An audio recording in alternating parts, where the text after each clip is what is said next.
COSTA house by Hous3 in Guimarães, Portugal.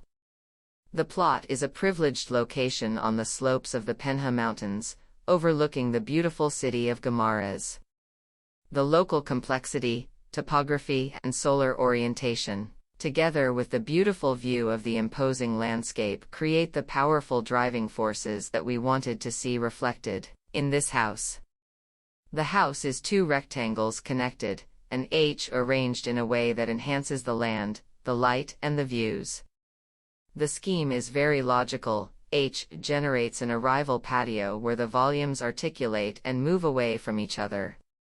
The house offers two levels of social spaces and services in the foreground of the city.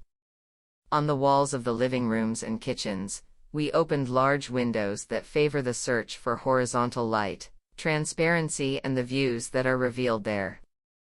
At a higher level, it is reserved for the private and most intimate spaces of the rooms. And in the same search for light, once again, the landscape framed there will be the most beautiful. Outside, between volumes, the house extends, in a large exterior patio, in the open sky, as in an exercise in the search for the maximum vertical light ratio.